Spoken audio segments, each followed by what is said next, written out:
actually waived Dewanna Bonner. I gotta say, I'm very, very surprised at the decision to simply waive her. Something is brewing in Indiana, and it's not just drama. It's a full-blown storm shaking the very core of the Fever franchise. When head coach Stephanie White finally broke her silence, it wasn't business as usual. It was a shockwave. From the unexpected waiver involving Dewanna Bonner to a gut-wrenching update on Caitlin Clark's injury, every word felt like a turning point. Add in the growing behind-the-scenes tension, and you've got a moment that could redefine the Fever's entire season. Oh, so now the big rumor flying around like a caffeinated bag is that Dewanna Bonner packed up her duffel and left the Fever because of Caitlin Clark. Really?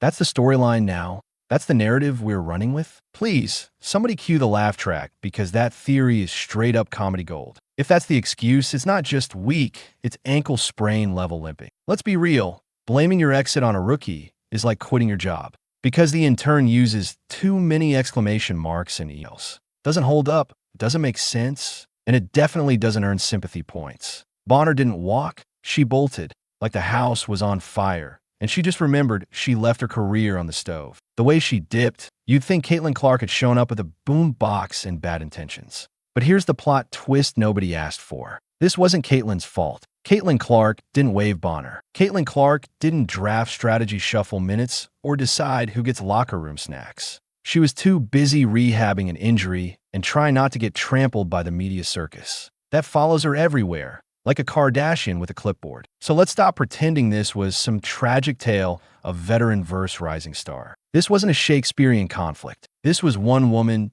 Dewanna Bonner, making what can only be described as a top-tier, all-time Hall of Fame, trash, move, a tactical tantrum, a melodramatic exit, so transparent it could have been sold in the glassware aisle at Target. You don't just abandon a team mid-transition and expect a sympathy parade. What Bonner pulled wasn't leadership, it wasn't brave. It was the basketball equivalent of ghosting a group project because you didn't like who got picked as team captain, and now we're supposed to pretend she left for some higher calling? Please, she quit. Period. She ducked out when the headlines stopped being about her. She bailed because she didn't like the spotlight moving 3 feet to the right. That's not noble, it's narcissistic. And let's talk about cowardice, because yes, we're going there. Not showing up when the going gets tough. That's not veteran wisdom. That's cowardice dressed in a team warm-up. It's the kind of decision that sticks forever. Years from now, no one's going to talk about her stat lines or her shooting percentage. They're going to talk about that moment. The moment she bailed, the moment she ghosted a franchise in need. That's the label now. That's the tattoo her legacy just picked up. And unfortunately for her, it's not going away.